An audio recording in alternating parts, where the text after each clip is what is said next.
Espectacular discurso de Asser Kaiser, donde humilló a Boric tras el discurso de su vida, amigos. Cómo destruye a la izquierda. ¿Quieres verlo?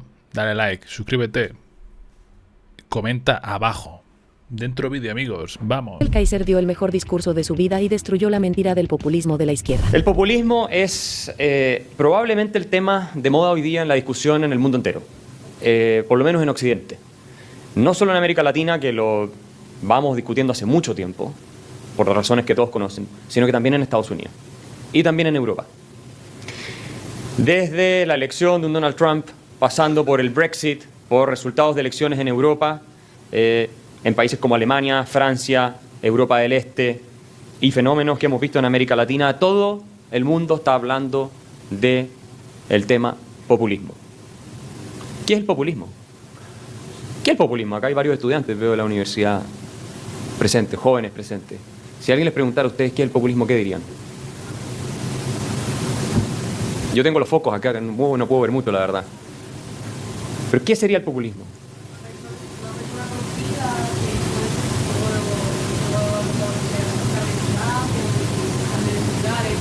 Pero eso podría ser Justin Bieber. Una persona conocida, sí, es cierto, pero es algo más que eso, ¿cierto?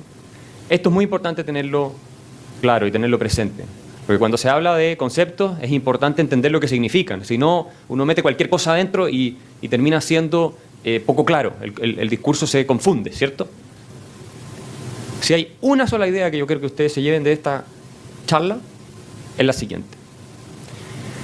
El populismo, sea de derecha o de izquierda, porque puede ser de derecha y puede ser de izquierda, ojo con ese tema, puede ser de ambos lados del espectro ideológico. El populismo es, si ustedes quieren, una especie de ideología muy delgada, por eso admite relacionarse con posiciones filosóficas o ideológicas distintas, que lo que postula es la división de la sociedad en dos clases antagónicas. Por un lado está la élite, supuestamente corrupta, que abusa, y por el otro lado está el pueblo, que supuestamente es virtuoso y es abusado por esa élite. Y el populista lo que dice, ¿qué es? Yo represento al pueblo. ¿Sí o no? ¿Pero lo representa frente a quién? Frente a alguien que supuestamente está abusando de él, ¿sí o no? O que le está fallando, le está fracasando, lo está traicionando, de alguna manera. ¿Y quiénes son esos? Los que están en el poder, ya sea económico, político, social. En los casos de populismo más radicales es una crítica a la élite completa. Entonces nunca nos olvidemos que cuando se empiezan con esos discursos tipo los que están arriba son todos unos corruptos y son responsables de todo lo malo que está pasando y yo los voy a salvar, yo los voy a redimir, yo soy la esperanza. ¿Quién suena así? Maduro, ¿cierto? Chávez. Fidel. Incluso Trump puede llegar a sonar así. Ustedes lo conocen, ustedes lo saben. Pero es importante tenerlo claro desde el punto de vista intelectual. Porque no toda demagogia necesariamente es populismo. Tampoco.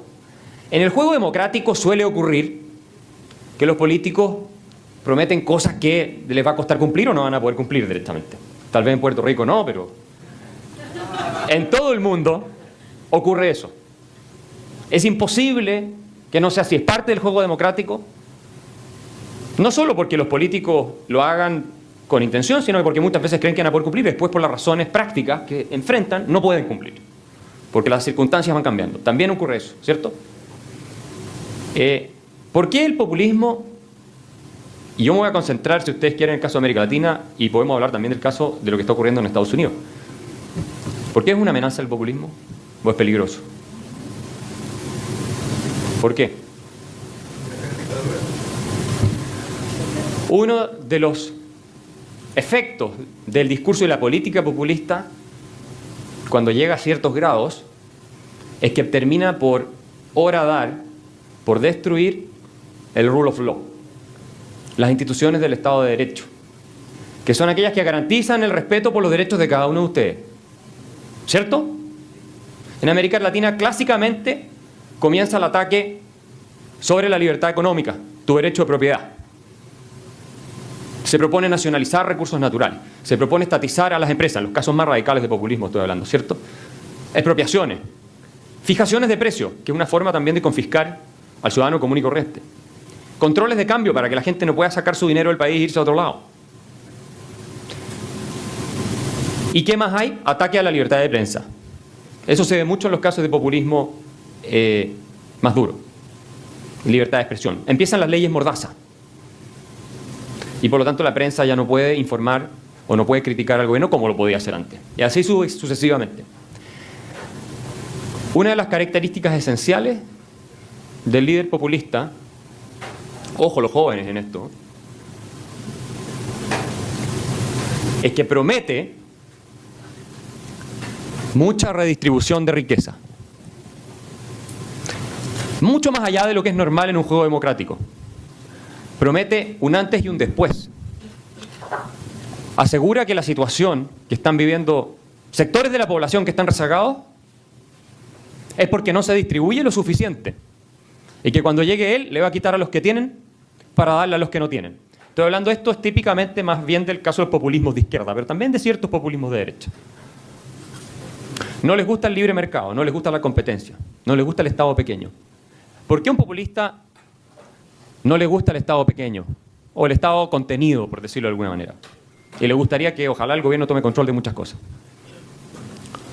Porque con eso incrementa el poder de ¿quién?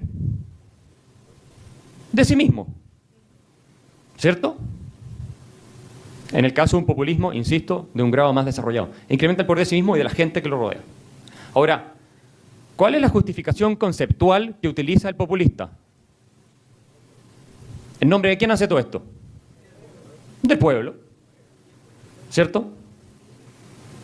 Siempre hay una tendencia a identificar al líder populista con el pueblo. Y él dice y reclama ser la voz del pueblo.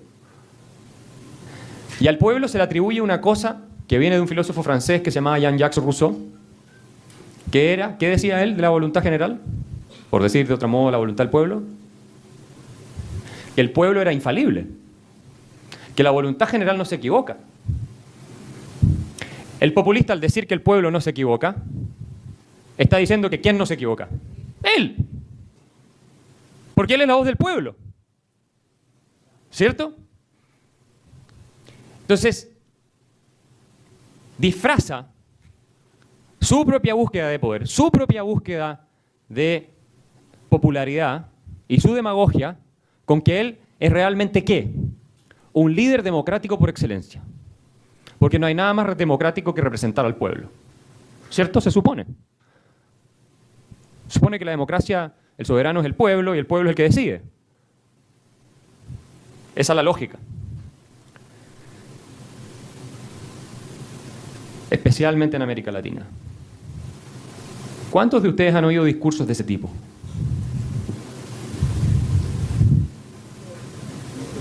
En la televisión. No tanto, parece que no hay tanto populismo por esta zona. Insisto, el populismo no tiene un color político, puede ser de derecha o puede ser de izquierda. El populismo de derecha, ¿qué es lo que toma en general? Cosas como el nacionalismo. La pureza del origen histórico de la nación, del pueblo, todas esas cosas. La patria. Y lo exacerba a niveles que no son razonables, ¿cierto? Y culpa a los inmigrantes y entonces se produce ese conflicto. Y denunciando a la élite que le ha fallado al pueblo al que se debe. En el caso del populismo de izquierda ya lo dijimos. La redistribución y la desigualdad. Déjenme decir un poco sobre la desigualdad. Si yo les dijera o les preguntara ¿qué es más justa? ¿Una sociedad igual o una sociedad desigual? Todos me van a decir ¿es más justa una sociedad igual o no? ¿Quién cree que es más justa una sociedad igualitaria? Igual. Estoy hablando en términos económicos. ¿Una sola persona? Este auditorio me es bastante ilustrado, parece. ¿Saben lo que les diría yo? Depende. Depende. En la retórica populista, retórica estoy diciendo, que uno puede oír desde un Chávez e incluso en tonos populistas que ha tenido Bernie Sanders, por ejemplo, porque él ha tomado esa retórica. A veces uno lo oye y uno da la impresión de que es otro líder latinoamericano en algunas cosas que habla, ¿cierto?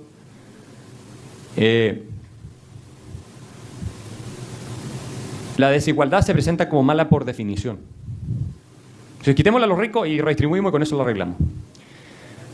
Pero, independiente de que, por supuesto, hay un ideal, que no es que... El ideal nunca es que unos pocos tengan mucho y una mayoría tenga muy poco. Ese no es un ideal. Ese es un anti-ideal. ¿Cierto? Nadie quiere eso en una sociedad. Pero yo le pregunto a usted, ¿es mejor una sociedad donde todos tienen mucho en cantidades muy desiguales o donde todos tienen muy poco en cantidades muy iguales? Esta pregunta no es irrelevante.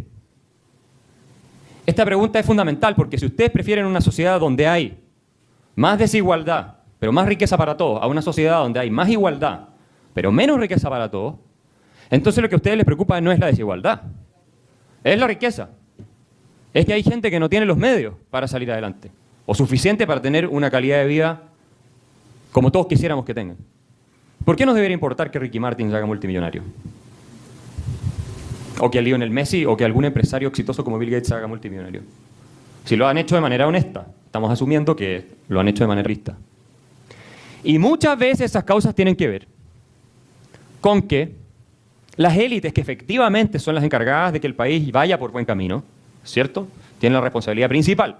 No son los únicos responsables, pero tienen la responsabilidad principal. Se olvidan de atender necesidades, inquietudes y miedos que pueden darse en la población. Acá hay gente de Venezuela, diáspora venezolana, que ha tenido que escapar de una dictadura espantosa que partió por vía democrática y hoy día viola los derechos humanos sistemáticamente. Esto lo dicen todas las organizaciones internacionales. Se demoraron en decirlo, pero ya lo están diciendo. ¿Cómo era la élite y qué estaba ocurriendo con cómo se dirigía Venezuela antes de que Chávez llegara al poder? Bueno, tenías un sistema muy corrupto, ¿cierto? Donde había un porcentaje importante de gente rezagada que tampoco veía muchas posibilidades de prosperar. Y entonces aparece el Redentor. Ojo con esto, que en Estados Unidos los ingresos reales por 20 años, para la gran clase media norteamericana, hay estudios, hay datos que muestran que no han subido. En décadas. Hay frustración, hay rabia. El sueño americano de que tu hijo iba a estar necesariamente mejor que lo que estabas tú, ya no es como era antes. Y eso alimenta reacciones emocionales, polarizantes y propuestas radicales de un lado y del otro. Entonces, cuidado, porque Estados Unidos en esa materia todavía está muy lejos y tiene instituciones mucho más sólidas y por lo tanto no quiero decir que es comparable, pero se está pareciendo cada vez más el tipo de discurso, el tipo de debate, el tipo de pelea que se está dando, se está pareciendo cada vez más a lo que vemos en algunas partes de América Latina. Y eso es extraordinariamente preocupante. Yo les diría que es una tragedia. Ahora, ¿qué ocurre cuando ustedes por mucho tiempo tienen gobiernos que, aplicando políticas demagógicas, gastan, hacen crecer el Estado y otorgan beneficios que no pueden financiar? ¿Qué ocurre? No sé por qué se ríen. Pero yo quiero hablar del caso argentino. El caso argentino es para ponerse a llorar. Argentina a principios del siglo XX era uno de los países más desarrollados del mundo, con uno de los ingresos per cápita más altos del mundo. Tenía ingresos per cápita más altos que Italia y que Francia. Argentina tenía sus problemas y se subdesarrolló a través del siglo XX. Es un país riquísimo en recursos naturales, además. Vamos a hacer el cuento corto. Los Kirchner, la dinastía que gobernó Argentina, que contrató más de 1 millón de funcionarios públicos y que se robó más de 10.000, 12.000 millones de dólares, eso es lo que se calcula. Hay gente que habla de 30.000 millones de dólares. Las coimas, ¿saben cómo las pagaban? Las pagaban en dólares, pero no contaban los dólares, los pesaban los maletines. Y esto no es broma, es así. Bueno, ¿qué le pasa a Mauricio Macri cuando él gana ahora el gobierno? ¿Qué le pasa? le tocó el ajuste. Los populistas anteriores destruyeron la base económica argentina. Se venía destruyendo hace tiempo, pero digamos que ellos agudizaron el problema. Y entonces llega el gobierno que pretende ser más responsable y le explota la bomba en las manos. Lo que va a pasar en Argentina no lo sabemos todavía, pero no sería raro que el peronismo vuelva al gobierno en la próxima elección presidencial. Las situaciones de crisis económica se prestan para que el populismo brote y para que el populismo crezca. ¿Y saben lo que está pasando en Argentina? ¿A quién le están echando la culpa? ¿Y a quién más? Sí, a Macri, por supuesto. ¿Y a quién más? A Estados Unidos. Al Fondo Monetario Internacional. Porque el Fondo Monetario Internacional no nos quiere prestar la plata y nos quiere dar más plata. Entonces, los argentinos odian el Fondo Monetario Internacional. Lo detestan. No odian tanto, al menos, a los políticos de ellos que arruinaron el país. Pero odian el Fondo Monetario Internacional, porque claro, el Fondo Monetario Internacional les dice, yo te presto dinero, pero tú tienes que hacer ciertas reformas, porque si no, esto es un barril sin fondo. ¿Cierto? Es un barril sin fondo, tú tienes un déficit de 7% del producto anual, de lo que gastas más de lo que te entra. Yo no te voy a regalar el dinero, este es dinero de los contribuyentes de otros países, entre otros Estados Unidos, que aporta con un gran porcentaje. Suena lógico que el que te presta plata, el que es tu acreedor, te ponga condiciones, ¿cierto? ¿Sí o no? Y que te diga, si no las cumples, te cierro la llave, ¿cierto? Y que te exija garantías de cumplimiento. Es como lo normal. Después echarle la culpa al fondo porque tú no lograste hacer la reforma, eso es demagogia. Y ahí entró otro componente propio del populismo en general. La culpa siempre es de otro. La culpa nunca, según el discurso populista, es del mismo líder o de aquellos bajo los cuales se está produciendo el problema. La culpa es del imperialismo, la culpa es de los inmigrantes, la culpa es de los chinos, la culpa es... Y así sigue la lista. En América Latina nos gusta culpar a Estados Unidos. Digamos que estaba bien arriba en la lista, ¿no? Y la CIA, que son bien indistinguibles en realidad. Entonces todo es culpa de los norteamericanos. Y no de que nosotros no hemos sido capaces de administrar nuestros países de manera razonable. Eso no quiere decir que Estados Unidos sea un país de puro santo, por supuesto que no tenga sus pecados. Todas las sociedades los tienen. Entonces, ahí hay un complejo de víctima que se ha explotado siempre. Históricamente en América Latina se ha dicho que somos pobres por culpa de los países ricos, porque nos han explotado los países ricos. Históricamente.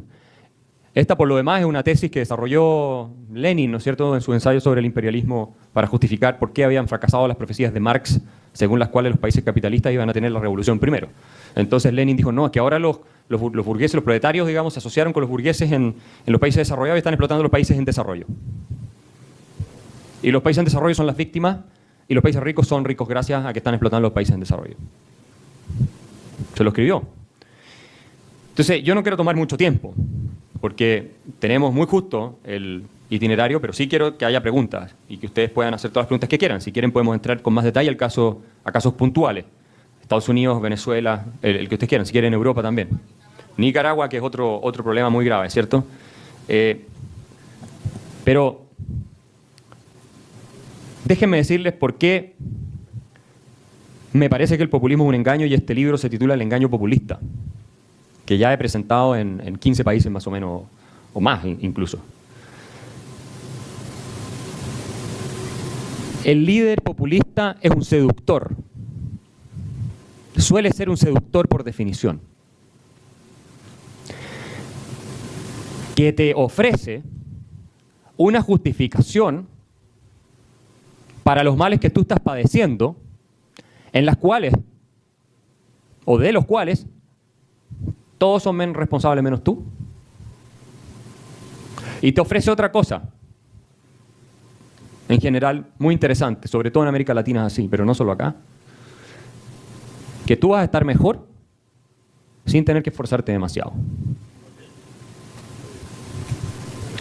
Es cosa de que nos hagamos cargo de aquellos que están haciendo los estragos que están abusando.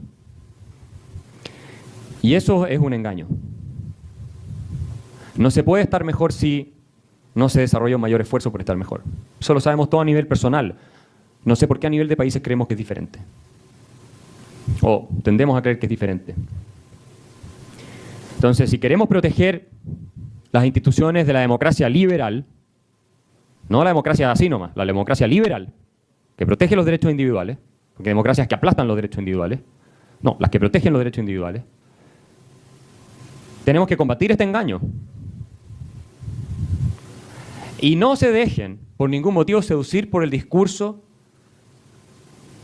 de que los ricos son siempre los malos y basta con quitarles dinero para redistribuirlo y vamos a estar mejor. Primero porque no les alcanza el dinero. Yo he hecho el análisis en muchos países de si le quitas la fortuna a los más ricos de ese país, cuántos meses de gasto público financia. En el caso de Chile son 6 meses. Un video viral que tengo ahí, tenemos 4 o 5 millones de reproducciones. En Estados Unidos no es mucho más. Y déjenme terminar con una cosa. ¿Cuántos aquí leyeron La rebelión en la granja de George Orwell? Animal Farm. Es un ensayo breve. Sé que en tiempos de celulares y pantallas la lectura no es lo más tentador, pero se lo recomiendo a los que no lo han leído. Bueno, está la película también. Todos somos iguales, pero unos más iguales que otros. Los líderes que hablan de esta redistribución masiva, me estoy enfocando en esto porque en América Latina es lo que más ocurre, son usualmente los que terminan más multimillonarios de todos. No solamente en Venezuela, ¿verdad? Que sabemos que... Vean el caso de Argentina, vean el caso de Brasil, vean el caso de Cuba. Forbes hizo un ranking y calculó que Fidel Castro tenía 900 millones de dólares. Y muchos otros, Ecuador y Nicaragua. Y muchos otros más. Entonces, para los que somos de la región cultural latinoamericana, la tentación de creer en el manotazo al que tiene más es muy grande. Y no funciona. Nunca ha habido un país que salga adelante con redistribución. No hay ni uno solo. Eso no quiere decir que no haya países que redistribuyen y que alguna redistribución tiene justificación. No estoy diciendo eso. Estoy diciendo que la esencia del progreso y la prosperidad nunca es la redistribución.